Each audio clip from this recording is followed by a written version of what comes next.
출애굽기 28장에 등장하는 12가지 보석에서 유래되었다는 탄생석. 이달 6월의 탄생석은 바로 진주인데요. 수많은 보석 중 유일하게 조개가 만들어낸 형태 그대로 사용되는 보석입니다. 그 때문인지 진주는 순결함을 상징하는 보석이라고 합니다. 더러운 것이 섞이지 않은 아주 깨끗한 상태. 그리스도인이 지향해야 할 가치가 무엇인지 진주가 가진 의미를 통해 돌아보게 됩니다. 오늘 우리 하루가 진주와 같이 순결히 주님께 드려질 수 있기를 기도하며 6월 마지막 주 엘림은 엘림의 책방 철로역정 5번째 이야기로 지금 시작합니다.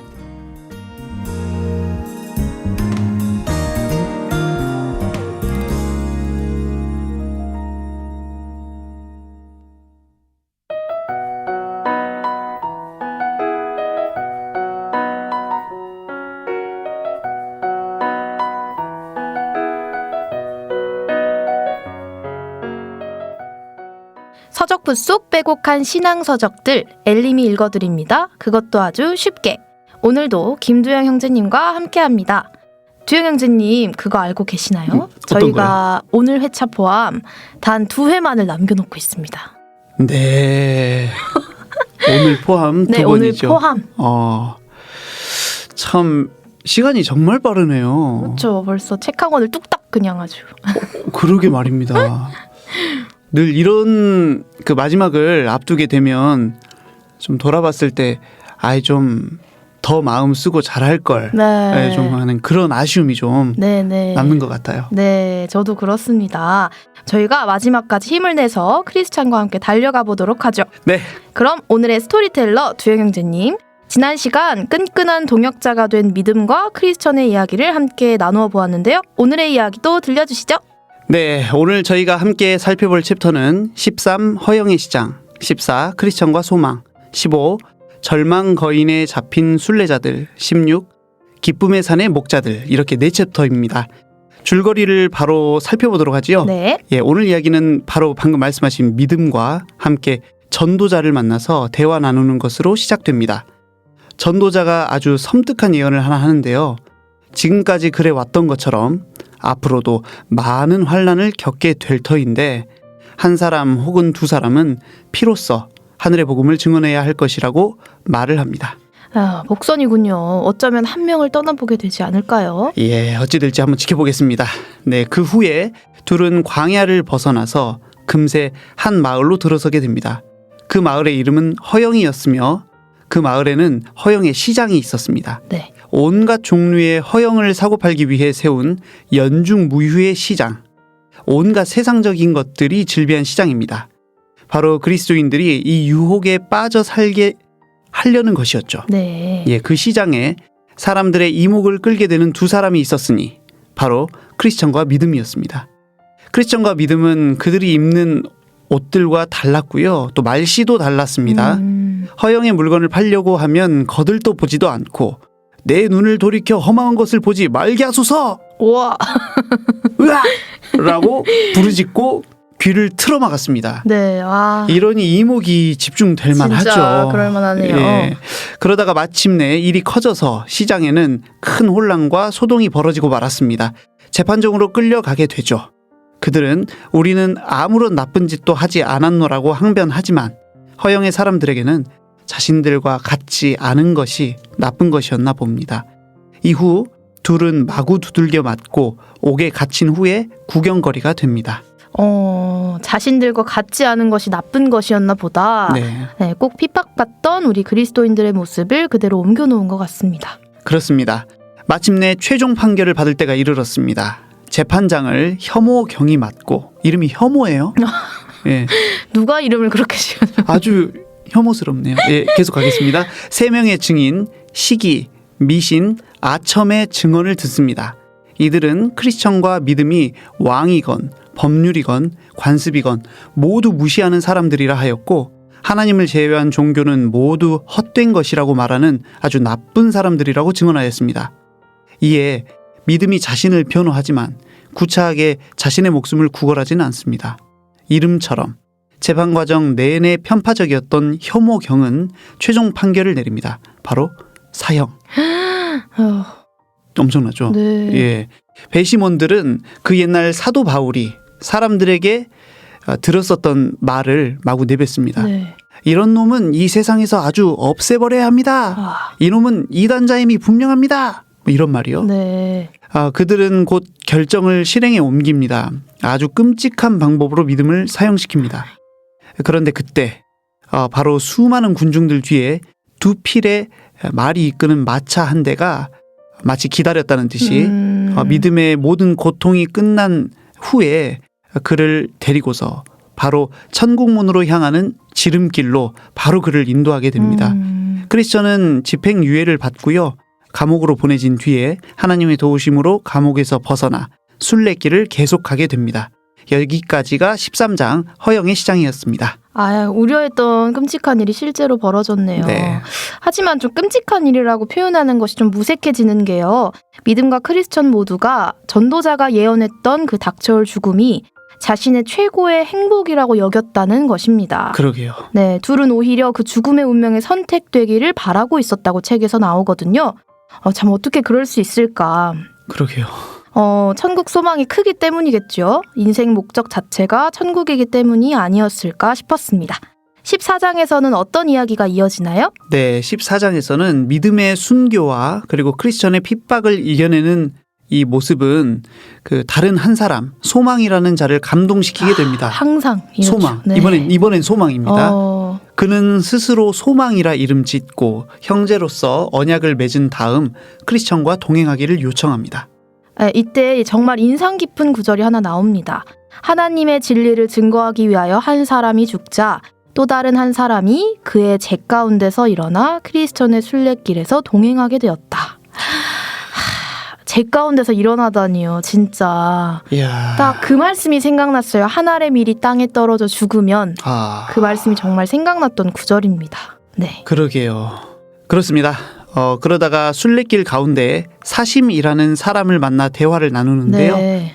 크리스천은 그가 미사여구 마을에 사는 사심이라는 것을 알고 있었습니다. 사심에게 종교는 그저 시대의 흐름을 빠르게 파악하는 가운데 이익을 얻는 하나의 수단일 뿐입니다. 이런 대화로 인해 크리스천 일행과 사심은 서로 결렬되었으며 사심에게 3명의 사람이 붙습니다. 세상 욕심 씨, 돈사랑 씨, 구두쇠 씨입니다. 이름이 아니, 엄마가 이렇게 지어준 거예요? 엄마가 존 번연님이 이 이름 짓는 것도 장면 센스가 와, 장난이 아니네요. 그냥 보통이 아닙니다. 네. 이게 계속 읽겠습니다.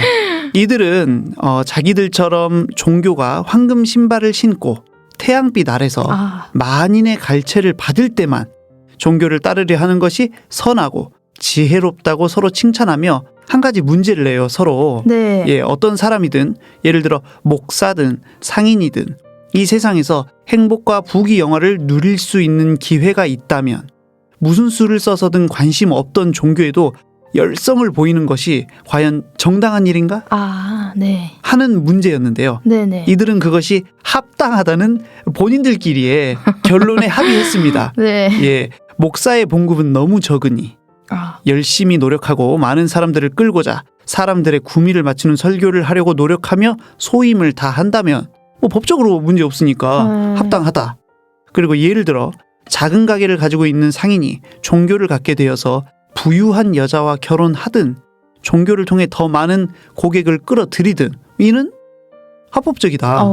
최종 결론을 내리고 어쩜 자기들끼리 이렇게 서로 잘 맞냐면서 막 똑똑하다고 지극히 선하다고 자기들끼리 박수치고 난리가 났습니다. 아니 세상에나 이렇게 잘 맞을 수가 있나요? 그러게 말입니다. 그리고 크리스천과 소망에게 쫓아가서 따지려고 합니다. 네. 뭔가 아까 대화가 결렬됐잖아요. 분이 났나 봐요. 그러네요. 예, 그래서 방금 그 문제, 자기들끼리 막 열변을 토했던 문제를 내죠. 네. 답해보라고 하는 거예요. 네네. 크리스천은 예수님의 이야기를 곧바로 꺼냅니다. 사실 저 여기서 좀 놀랐어요. 저는 왜요? 그런 다음 읽기 전에 나랑 뭐라고 이야기하지? 당연히 이거는 안 되고 잘못된 건데 뭐라고 이야기를 할까 나라면 했는데 내가 세상 사람에게 그 질문을 받았다면 그 질문을 받는다면 말문이 좀 막혔는데 크리스천은 네. 예수님 이야기를 딱 꺼내더라고요. 네. 이번에 크리스천이 참 저는 너무 멀었구나. 난 뭐라고 이야기할까 하는 생각이 들었는데 크리스천은 곧바로 예수님 이야기를 꺼냅니다. 빵을 얻기 위해서 따르는 것도 불법이라 하셨거늘 예수님과 종교를 이용하여 현세의 쾌락과 유익을 얻는 것이 합당한지 그것부터 시작해서 그런 식의 종교를 갖고 있었던 가룟 유다에 대한 이야기까지 결국은 지옥의 자식이 될 거라고 말합니다. 아주 통쾌하죠? 네. 결국 네 사람들도 서로 얼굴만 쳐다볼 뿐 어떻게 반박을 못합니다. 그리고 크리스천과 소망은 순례를 계속합니다. 크리스천이 처음부터 저희가 지켜봐왔잖아요. 네. 그래서 또 이상한 길로 속아 넘어가지 않을까. 예.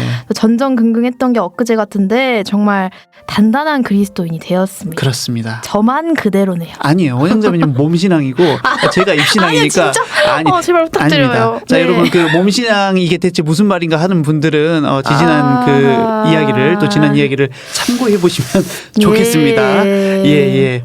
하여튼 그들은 네, 이제 또 돈이라 불리는 조그마한 언덕에 있는 은광 쪽으로 갑니다. 여러분 원어에 보면 이 돈이 부당하게 얻은 돈입니다. 그러니까 좋은 의미의 돈은 아니겠죠.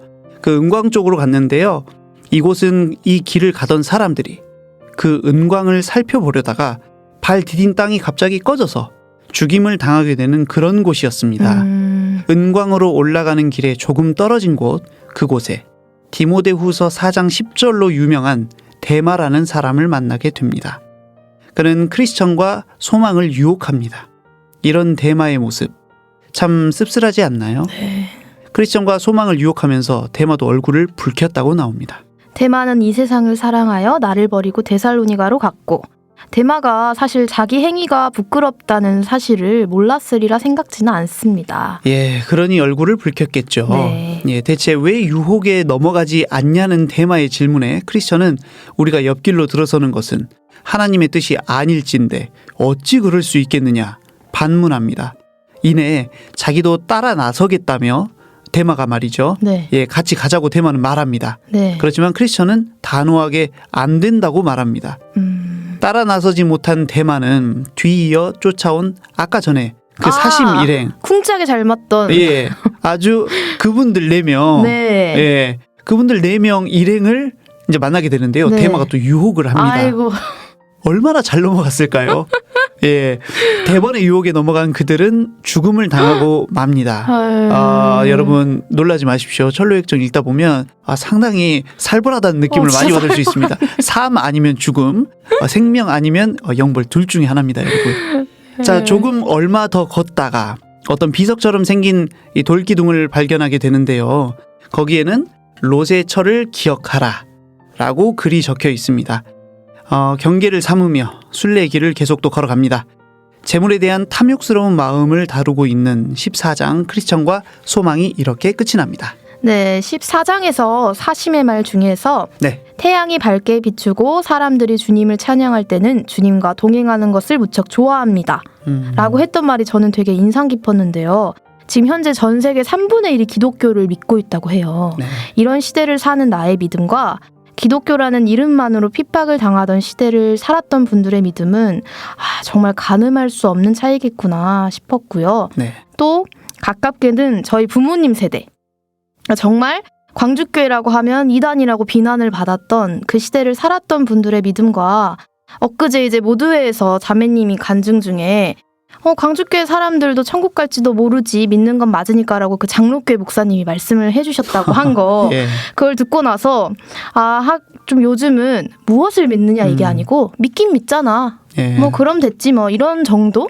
이게 좀 당연해져 버린 시대를 사는 저의 믿음은 또 이단이라고 핍박받던 그 시대랑도 또 다르겠구나 이런 예. 생각이 들었어요. 요즘에 제가 광주교회라고 말씀을 드려도 거기 이단이잖아 이상한 데야 뭐 왜 그런 데를 다녀 이렇게 하시는 분이 사실 손에 꼽게 없거든요. 예, 네. 저도 그렇게 느껴요. 제가 12년 됐는데 또 10년 전이랑은 또 느낌이 또 많이 다른 것 같아요. 그러잖아요. 그래서 약간 그래? 뭐 나랑 무슨 상관이야? 난 관심 없으니까 뭐 이렇게 하고 많은 시대인 것 같아서 그 시대를 사는 제 믿음은 정말 콩알 만할 것 같고 어쩌면 저도 이제 사심이 말하는 그러니까 의도적이진 않았지만 사심이 말하는 태양이 빛나는 때 저는 주님을 믿고 있는 거라는 생각이 들어서 뭔가 좀 그러게요. 믿음이. 저도 이거를 보면서 네. 읽으면서 그런 생각이 많이 들었어요. 우리 각자 아마 믿음의 캐릭터들이 있으실 거라고 생각을 해요. 이 청취하고 계시는 많은 형제 자매님들도. 그런데 제가 가지고 있었던 그 어떤 캐릭터 같은 건 뭐냐면 베세메스로 가는 암소. 네, 그러니까는 자기 자식도 슬프지만 놓고 그리고 자기가 아직 접어지도 않은 거고 익숙하지 않지만 그거를 주님이 명하시면 지고 가서 내가 죽을지언정 어떻게든 간다. 라는 게 저도 좀 제가 가지고 있던 표상 같았어요. 근데 그랬는데 저는 정말 믿음의 선배님들을 존경하는 것이 이렇게 결혼하고 난 다음에 자식을 놓고 기르고 하다 보면 우리가 다 자기의 일을 구할 수밖에 없더라고요. 주 예수의 일을 구해야 되는데 네, 자기 맞아요. 일을 조금씩 구하다 보면 어느새 사단이 조그만한 그 목소리로 그런 말을 넣습니다. 그리스도인이 행복하면 안 돼? 그렇게 힘들어야 되나? 형제님한테도 그렇게 말씀하셨군요. 말씀이요? 아니요, 말했군요. 나쁜 놈입니다. 네, 예, 네. 그래서 제가 이렇게 이 책에서도 그렇지만은 정말 저희 광주교회 어르신들 네. 또 그리고 또 봉사회에서 어머니회에서 교제하시고 계시는 어머님들 또 아버님들 뵙고 또 있으면요 진심으로 네. 존경심이 우러나옵니다. 네. 존경합니다. 네, 존경합니다. 네, 15장으로 가죠. 네, 좋습니다. 15장 절망 거인에 잡힌 순례자들. 제목이 무시무시합니다. 예, 아주 영화 같죠. 스펙터클 할 것 같습니다. 여전히 순례의 길을 걷고 있는 그들, 험한 길을 걷습니다.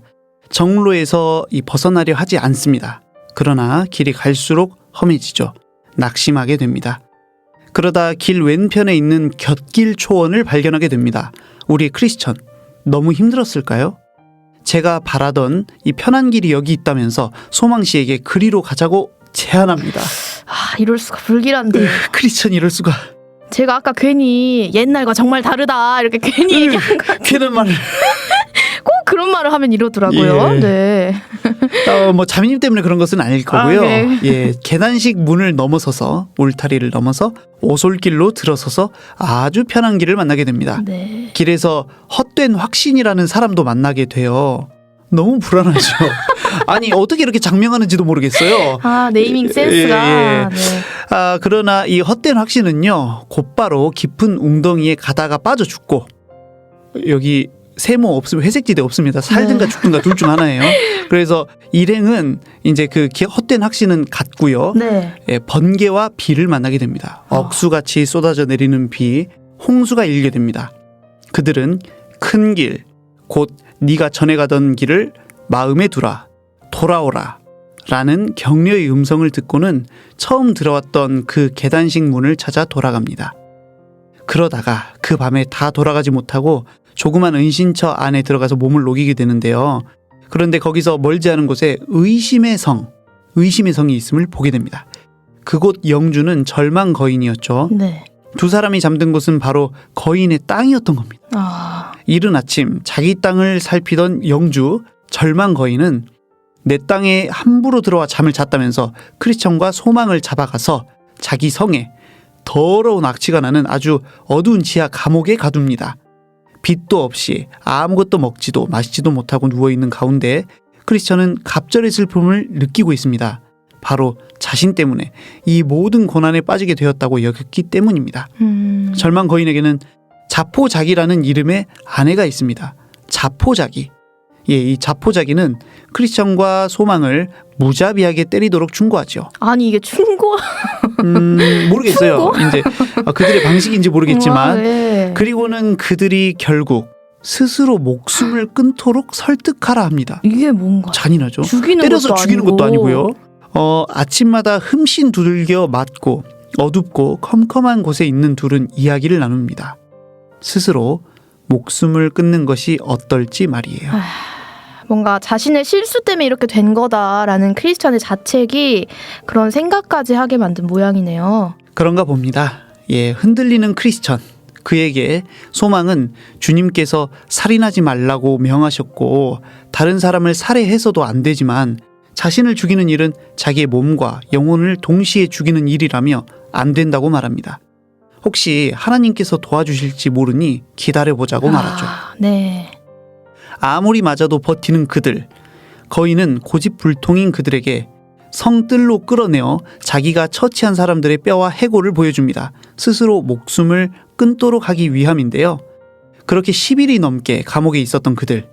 토요일 한밤중에 기도하다가 크리스천은 반쯤 놀란 표정으로 격렬하게 말을 토해냅니다. 네.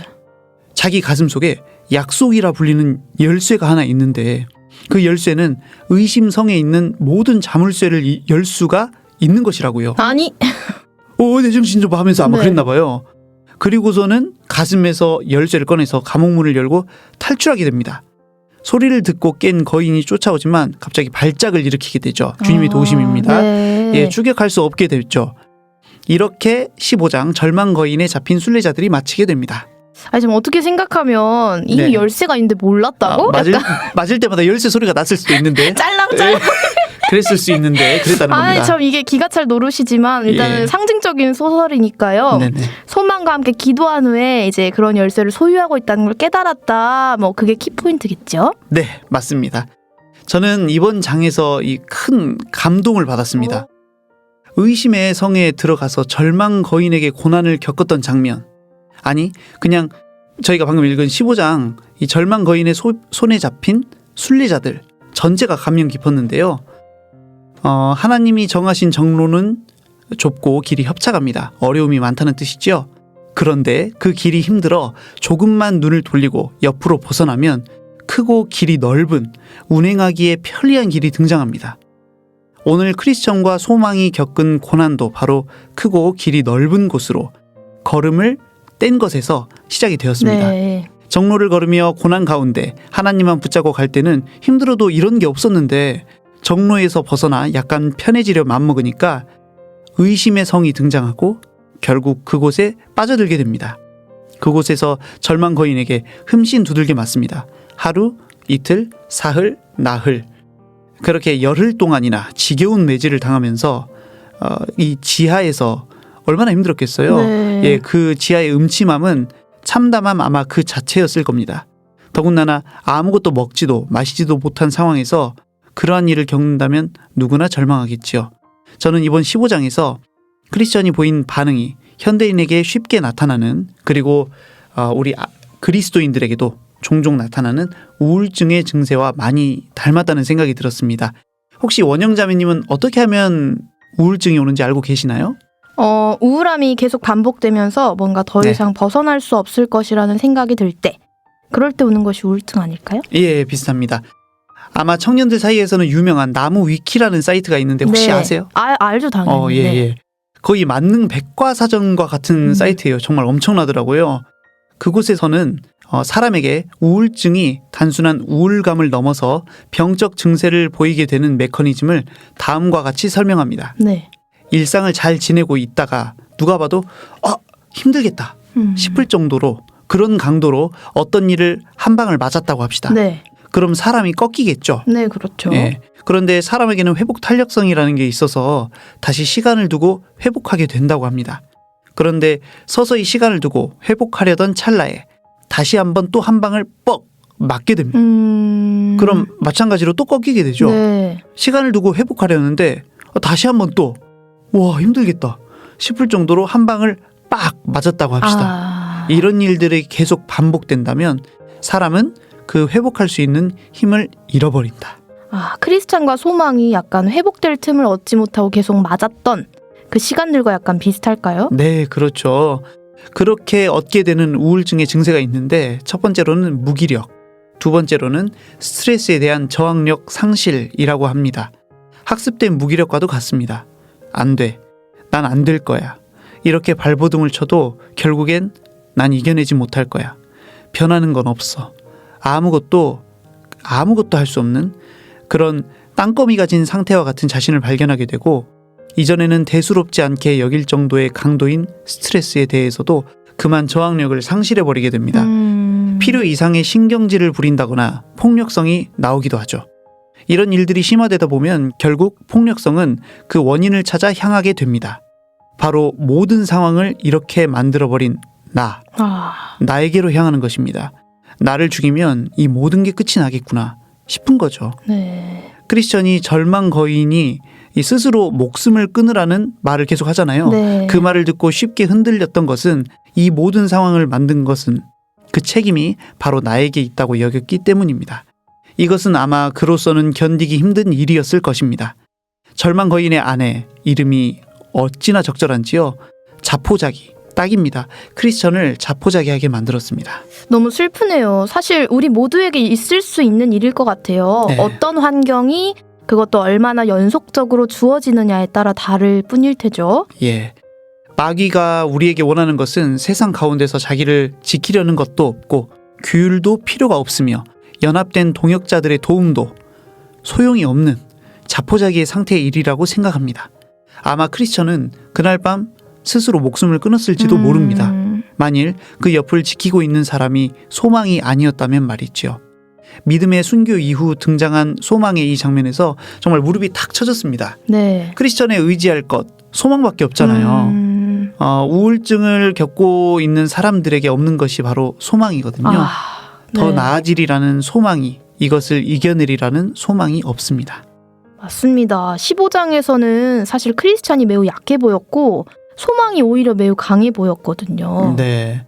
소망이 크리스천에게 말하죠. 세상을 지으신 하나님께서 혹 절망 거인을 죽게 하시거나 네. 그가 자물쇠 채우는 일을 잇거나 발작을 일으킬지 어찌 아느냐. 그러니까요. 예, 그리고 지난날 당신이 용감하게 행했던 일들을 떠올려 보아라. 끝까지 참아보자 말합니다. 그러다 결국 크리스천은 자기 가슴속에 품은 약속이라는 열쇠를 꺼내서 자물쇠를 열고 탈출합니다. 자기 가슴속에 품은 약속. 이 말이 참 너무 멋지지 않습니까? 네. 우리 형제 자매님들 아마 누구나 성경 속 많은 약속 중에 몇 가지의 약속을 가슴속에 품고 사실 겁니다. 의심의 성에 갇혀 절망에 괴로워하고 자포자기하고 싶을 때 하나님이 주신 말씀 중 내 가슴속에 품은 약속을 잊고 살았기 때문에 이 모든 일이 임한 것은 아닐까요? 이 모든 상황을 해결할 수 있는 것은 바로 열쇠라고 표현했듯이 바로 내 가슴속에 있는 약속이라는 열쇠입니다. 혹 위와 같이 절망 거인에게 두들겨 맞다가 자포자기 아내를 만날 위기에 처한 형제 자매님들 계시는지요? 이제 막 의심의 성에 발을 들이기 시작한 형제 자매님들 계시는지 모르겠습니다. 그렇다면 꼭 주님의 말씀 중 내 가슴 속에 주신 약속이라는 열쇠를 꼭 꺼내어 보시기 바랍니다. 용감하게 자물쇠를 열어서 그 성을 탈출하시어 다시 정로로 순례의 길을 행하시길 기도드립니다. 너무 뭉클합니다. 자포자기와 우울이 나를 삼켜갈 때 기억해야 하는 것은 내 가슴에 품은 약속이며 혹 우울함에 빠져가는 형제 자매를 곁에 두게 될 때 내가 그분들에게 주어야 할 것은 소망과 격려임을 잊지 않아야겠습니다. 그럼 마지막 16장 내용도 부탁드립니다, 형제님.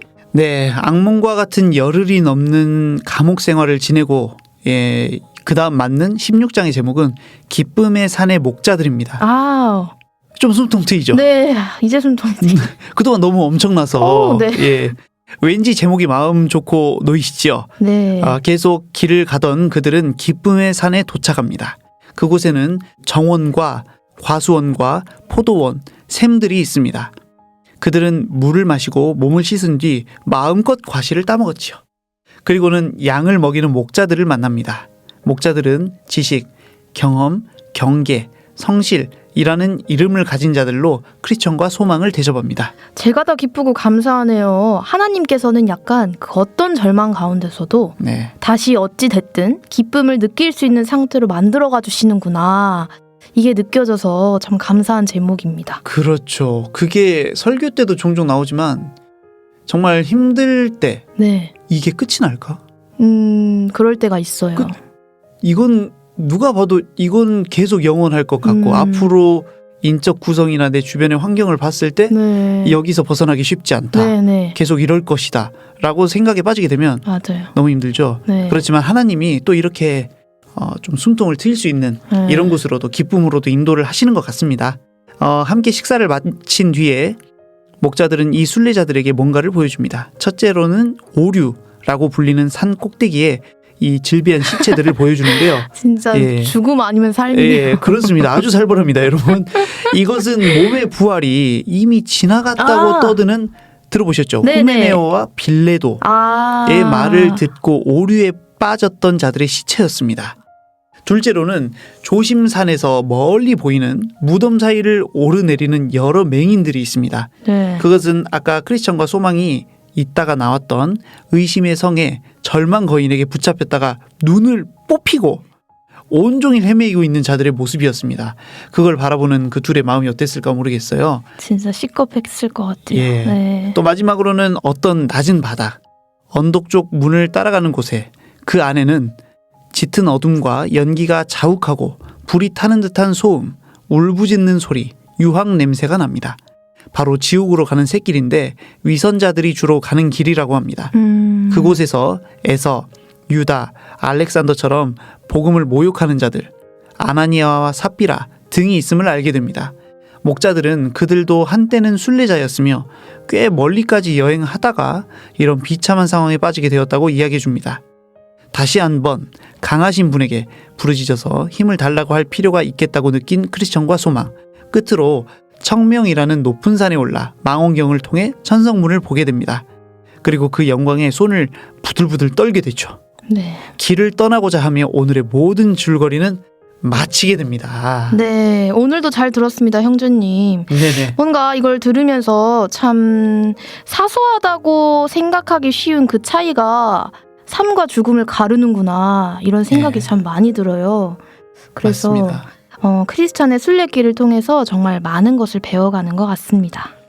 그러게요. 저도 그런 생각을 합니다. 그 예수님 말씀대로 안식일에 선을 행하는 것과 악을 행하는 것, 사람의 생명을 구하는 것과 네. 멸하는 것, 둘 중에 어느 것이 옳으냐 물어보시잖아요. 네. 그거를 읽을 때마다 참 무서워요. 악을 행하거나 선을 행하거나 사람의 생명을 구하거나 멸하거나 둘 중에 하나구나. 예수님이 보시는 모든 우리의 행위는 동기서부터 살펴보시면서 딱 둘 중 하나겠구나 라는 거를 보면서 참 어떻게 보면 저희가 생각을 했을 때는 참 이게 너무 살벌하다, 야, 너무 극단적이다 생각할 수도 있겠지만 예수님이 보실 때는 맞을 것 같아요. 그게 둘 중 하나일 것 네. 같습니다. 정말 죄송합니다. 지난 시간에 이어서 제가 또 입신앙을 한껏 발휘했습니다. 이렇게 정리할 때 되면 제가 또 이렇게 반성 모드로 들어가요.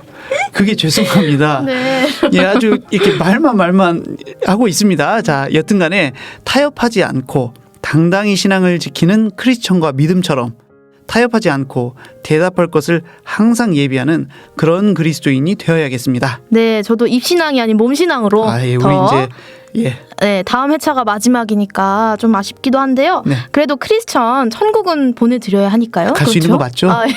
예, 가긴 가겠죠? 네. 예. 마지막까지 긴장을 놓지 마시고요. 네네. 네. 예, 엘림의 책방 그 마지막 이야기는 7월 마지막 주 17장 무지와 작은 믿음에서 20장 드디어 오. 천성에 들어간 순례자들까지 들어갔네. 근데 들어갔어요. 순례자들 안에 포함이 됐어. 됐겠죠. 자, 그래서 그 이야기로 다시 찾아뵙겠습니다. 네, 우리 7월에도 만나요. 제발.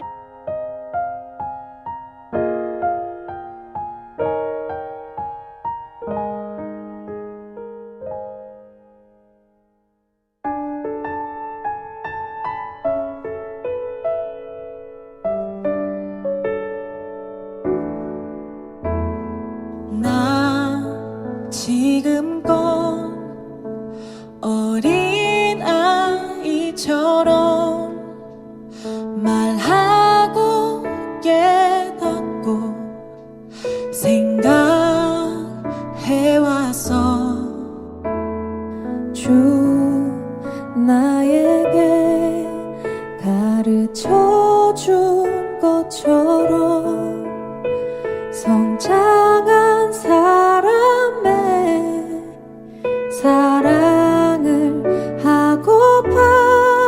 시기하지 않으며 자랑하지 않으며 오래 참고 유하며 내 유익을 구하지 않는 그런 사람. 교만하지 않으며 무례하지 않으며 불의를 진리만을 즐거워하는 그런 사람 하고파.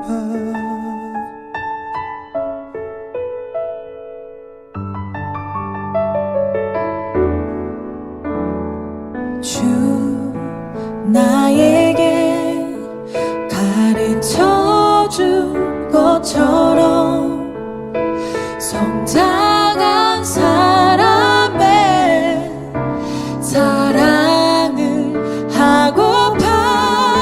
시기하지 않으면 사랑하지 않으면 오래 참고 유하며 내 유익을 구하지 않는 그런 사람. 교만하지 않으며 무례하지 않으며 불의를 미워하고 진리만을 즐거워하는 그런 사람 하고파. 모든 것을 참으며 믿음 잃지 않으며 희망으로 가득 차 모든 것을 견디어내는 그런 사람.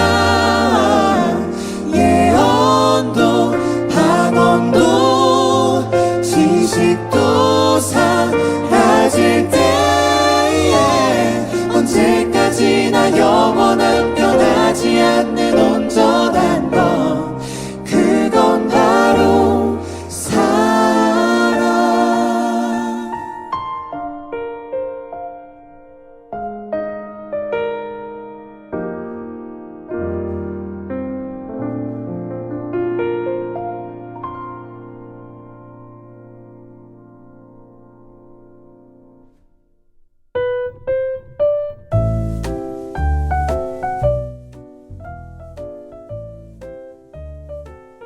엘림에서 만나는 회별 코너.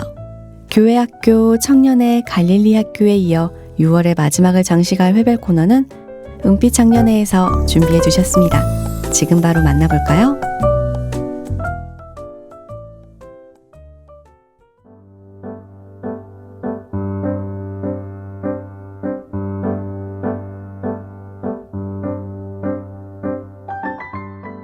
안녕하세요. 늘 뵙는 분들인데 엘림에서 뵈니까 좀 어색합니다. 그래도 긴장되고 설레는 마음입니다. 뜬금없이 주님께서 엘림 은장회를 불러주셨습니다. 귀로 듣기만 하던 엘림 방송에서 은장회를 불러주시다니 놀랍습니다. 은장회장님, 대표로 지금 기분이 어떠신가요? 좆돌합니다. 예? 뭐라고요? 좆돌이요, 좆돌. 저 또 무슨... 조금 떨리단 말입니다. 아, 그래요? 예, 좋은 뜻을 알아듣고 떨리긴 저희도 마찬가지입니다. 예, 은장 이름으로 모였으니까 먼저 은장 회장님, 우리 은장의 소개 좀 부탁드립니다. 예, 안녕하세요. 강주교회 은장회에서 봉사하는 박승수 형제입니다. 강주교회 은장회는 형제 173명, 자매 392명, 총 인원 565명이 등록되어 있으며 임원 8명, 교구별 조장 21명이 함께 봉사하고 있습니다. 표도의 말씀은 고린도전서 4장 2절 맡은 자들에게 구할 것은 충성이지라는 말씀으로 섬기는 봉사, 세우는 봉사로 최선을 다하고 있습니다.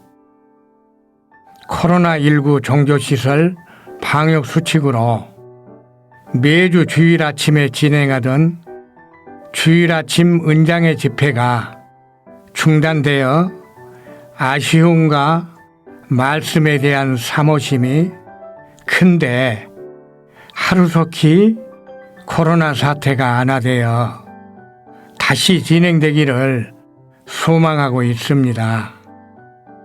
매월 둘째 주 화요일 오전에 모이던 은장의 원래에도 주일 아침 9시에 모이고 있습니다. 아침 일찍 시작되는 교제이지만 목사님 말씀과 코로나 일상의 어려움에서 생활하시는 형제 자매님의 간증과 기도 부탁으로 진행되고 있습니다. 예, 은장회에 등록하신 분이 565명이라고 하셨는데 실제로 참석하신 분은 얼마나 되시나요? 코로나 이전에는 240에서 260명이 평균적으로 참석을 하였는데 코로나로 인하여 200명에서 220명 정도 참석하기 때문에 약 30-40명이 코로나로 인해서 몸된 교회당에 출석하지 못하고 있습니다. 네, 코로나의 어려움 가운데서도 주님의 은혜로 은장에 전도 집회도 할 수 있었습니다. 이 소식도 함께 부탁드리겠습니다. 예, 은장의 전도 집회는 상반기, 하반기 두 번 숙박 집회로 해오다가 코로나 사태로 지난 4월 23일부터 25일까지 3일간 오후 시간 집회로 진행됐습니다. 코로나 방역 수칙으로 어려움은 있었지만 교회당에서 대면 집회로 말씀이 증거되었습니다. 또한 온라인으로도 말씀이 송출되어 많은 분들이 말씀을 여러 장소에서 듣고 구원을 받고 또 구원 확증하셔서 주님께 참으로 감사드립니다. 그러셨죠. 이번 은장의 전도 집회는 코로나 거리두기 때문에 2층 대강당에서 있었죠. 거동이 불편하신 어르신들 화장실 오가실 때 안전 문제를 가장 염려했는데 어머니의 도움이 아주 컸습니다. 간식도 날마다 다른 맛으로 해주셨고 또 어르신들이 안전하시도록 엘리베이터와 층계, 화장실까지 젊은 어머니의 봉사자들을 배치하셔서 저희들은 안심하고 말씀에 집중할 수 있어서 너무나 감사했습니다. 맞아요. 은장의 일도 어머니의 일처럼 기꺼이 도와주셔서 우리 교회가 역시 하나이구나 하고 감사가 되는 기회였습니다. 백형렬 부의장님, 조용히 웃고 계시는데요. 은장에 들어오셔서 교제하시는 소감이 어떠신가요? 네, 은장에서 교제한 지는 5년이 되었네요. 처음에 친분이 있는 원로 성도님께서 은장에서 함께 교제하자고 제의하셨습니다. 그때 함께 교제하자는 말씀이 가슴에 와 닿았습니다. 그 무렵 저에게는 성도님들과 함께 교제하고 싶은 간절함이 있었거든요. 은빛 장년회에서 교제하면서 처음에는 무척 조심스러웠습니다. 그런데 어르신들과 만남 이후 마음이 평안해지고 금방 교제에 안착할 수 있었습니다. 어르신들이 먼저 마음을 열고 다가와 말문을 여셨습니다. 친지를 만난 듯 반겨주시는 분과 부드러운 눈길로 관심 있게 바라봐 주시는 분, 그리고 친절하게 이끌어 주시며 진솔한 정을 느끼게 하신 분도 있었습니다. 은빛 장년의 어르신들은 과거의 한 시대를 책임졌던 분들입니다. 그러나 지금은 그 책무감에서 벗어나 어깨에 짊어졌던 무거운 짐을 내려놓고 계급장도 다 떼어내고 수평적인 관계에서 허물없이 교제하며 신앙인으로서 삶을 살아가고 있었습니다. 모임이 있을 때면 선을 넘지 않는 객이 없는 대화와 넘치는 유머가 부드럽고 포용적인 표정과 조화되어 항상 화기애애한 분위기를 조성하였습니다. 욕심 없이 함께하는 신앙 생활과 세상 일에 일희일비하지 않는 모습에서 구원받은 하나님의 자녀로서 모습이 보였습니다. 그리고 가까이 하기엔 너무 먼 자매님들이었지만 눈에 보이는 게 있었습니다.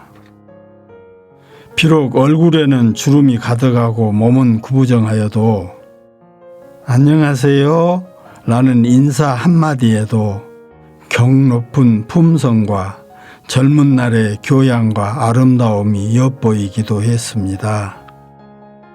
어떤 자매님은 주머니에서 꼬깃꼬깃 구겨진 지폐뭉치를 꺼내어 헌금 봉투와 함께 건네며 이것 좀 헌금해 주세요. 아니 무슨 헌금을 이렇게 많이? 자식들이 보내준 용돈과 여기저기서 들어온 돈 모은 것이요. 늙으니 돈 쓸 일이 있어야지요. 성도의 행위 중 신앙의 깊이를 잴 수 있는 건 헌금이 유일하다라는 말이 있습니다.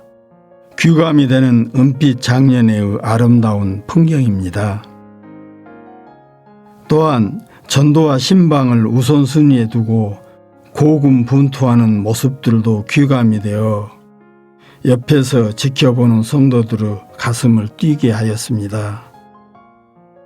겸손과 순종음이 그리고 따스함이 공존하는 곳이 은빛 장년회였습니다. 이곳에서 교제하며 신앙생활을 할 수 있게 해준 하나님께 감사드립니다.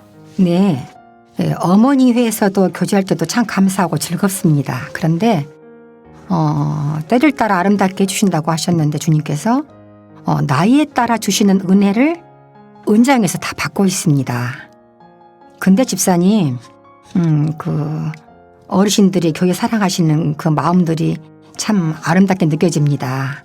그런데 집사님이 아까 계급장을 떼고 왔다고 하셨는데 계급장을 집사님이 떼었습니까? 아니면 누가 떼어주셨습니까? 스스로 떼었지요. 그렇습니까? 네, 너무 재밌고요. 또 하나는 가까이 하기에는 너무나 먼 자매님이라고 하셨어요. 좀 웃음이 나오는데요. 저희도 사실은 가까이 하기는 좀 너무나 먼 형제님들이시거든요. 여태까지는 그랬습니다. 근데 오늘 엘린 방송 첫 방송을 시작하는 즈음부터 가까이 하기에 너무 좋은 성도님들이 되었으면 좋겠다는 생각이 듭니다. 그리고 서수근 부회장님, 코로나 시대에도 신방의 발길이 끊기지 않으신데 신방 소식도 궁금합니다. 네. 코로나 이전에 은장의 신방은 주로 소식지에 입원하셨다는 광고가 나오면 목사님과 임원이 병원으로 신방을 하셨는데요. 작년부터는 코로나 때문에 병원 신방을 못하게 되었죠. 그래서 퇴원 후 가정 신방으로 할 수밖에 없었습니다. 아울러 노안으로 댁에 계시는 분들과 코로나로 교회당에 못 오시는 분들을 대상으로 조장님이 신방을 요청하실 때 가정 신방을 했습니다. 주로 혼자 계신 분들이었는데요. 인원 제한 때문에 매번 목사님이나 임원 모두가 참석하지는 못했지만 해당 교구 은장의 조장님과 임원이 주로 갔습니다. 얼마나 반가워하시는지 두 손을 꼭 마주잡고 구원 간증과 기도 내용 또 일상생활을 말씀하실 때 듣다 보면 신앙 상태도 알게 되고 기도 내용도 알게 되어 너무 좋았습니다. 신방 후 교제가 그립다고 교회에 나오시는 분들도 계셨고 밀린 헌금을 주신 분도 계셨고 또 어떤 자매님은 이웃을 전도하셔서 함께 집에서 말씀을 듣는 분도 계셨습니다. 또 구원 확증 말씀이 더 필요하신 분은 구역으로 연결하고 있습니다. 은장에는 개별적으로 가정신방이 교제하는 데 가장 좋은 방법인 듯 합니다. 앞으로도 은장회에서 자주 신방했으면 좋겠다는 생각이 간절했습니다. 네, 코로나 이후에 우리 젊은 그 구역 임원들의 발길이 은장의 어르신들에게 끊이지 않고 계십니다. 이 아름다운 모습도 참 감사하고요. 은장의 신방 소식 또한 감사드립니다. 오늘 엘림 은장의 첫째 날 첫 인사를 드렸습니다.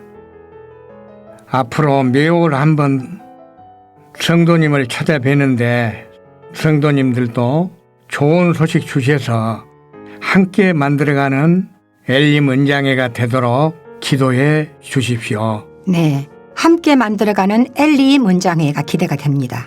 그런데요, 막상 은장회 어르신들이 이 방송을 들으실까요? 이것이 갑자기 궁금해지네요. 이것이 알고 싶습니다. 바로 이 문제를 안고 다음 7월에 두 번째 엘림 은장회를 기대합니다. 우리 엘림 은장회에서 엘림 방송 시청률 한번 높여볼까요? 네, 감사합니다.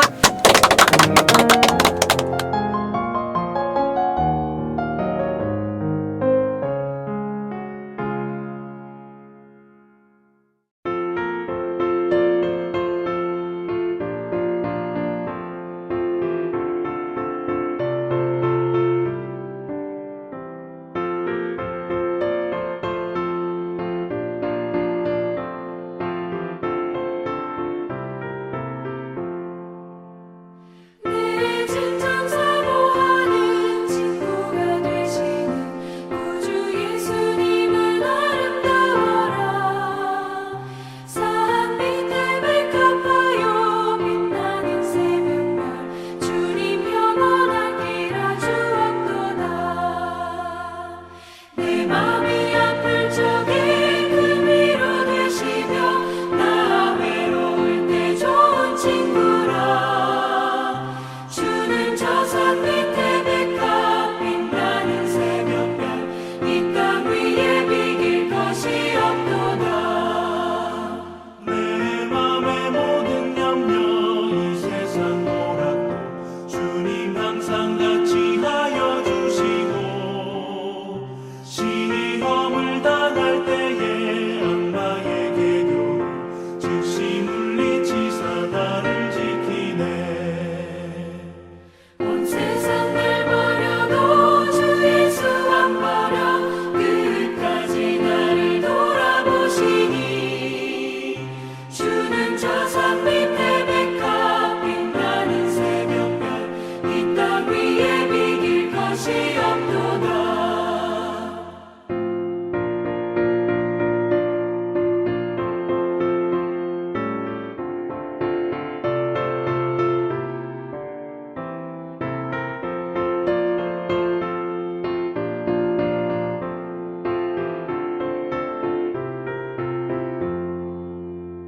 내 맘을 다하여서 주님을 따르며 길이 길이 나를 살아가리니 물불이 두렵지 않고 창검도 겁없네.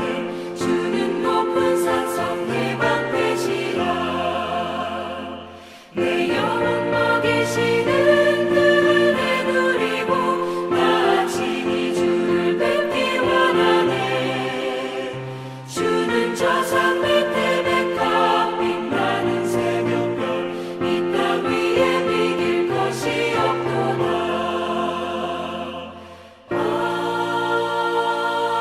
아멘.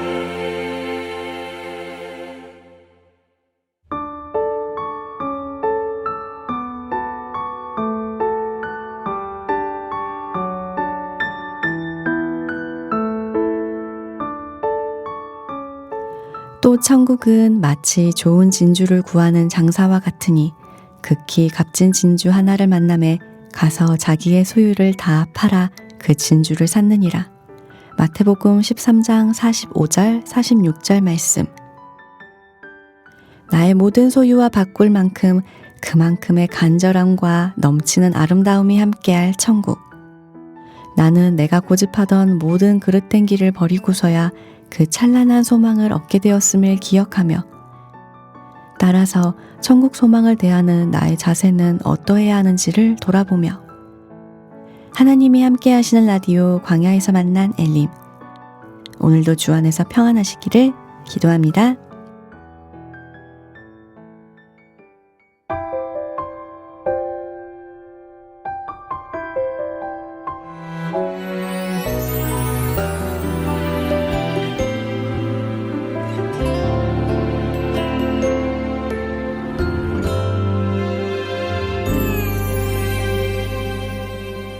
그대를 사랑하기를 주께서 교회를 위해 자신을 주심같이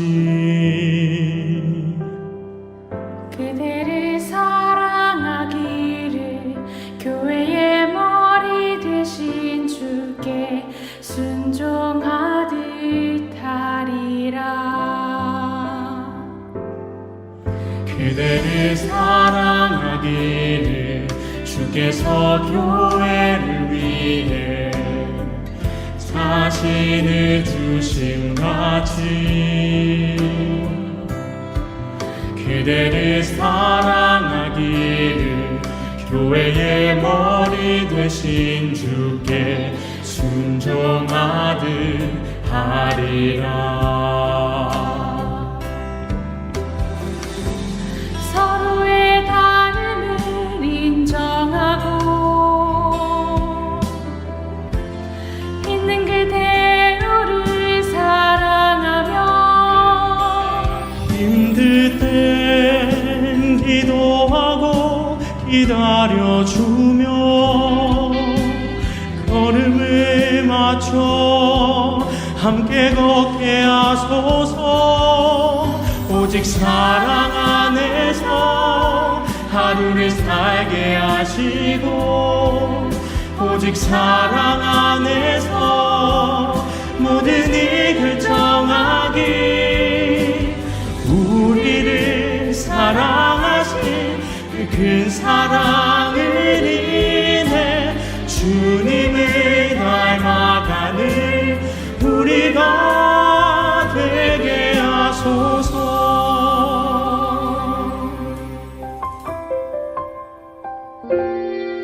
그대를 사랑하기를 주께서 교회를 위해 자신을 주심같이 그대를 사랑하기를 교회의 머리 되신 주께 순종하듯 하리라. 서로의 다름을 인정하고 있는 그대로를 사랑하며 힘들 땐 기도하고 기다려주며 걸음을 맞춰 함께 걷게 하소서. 오직 사랑 안에서 하루를 살게 하시고 오직 사랑 안에서 모든 일 결정하기 우리를 사랑하신 그 큰 사랑을 인해 주님을 닮아가는 우리가 되게 하소서. 오직 사랑 안에서 하루를 살게 하시고 오직 사랑 안에서 모든 일 결정하기 우리를 사랑하신 그 큰 사랑을 인해 주님을 닮아가는 우리가 되게 하소서. 주님을 닮아가는 우리가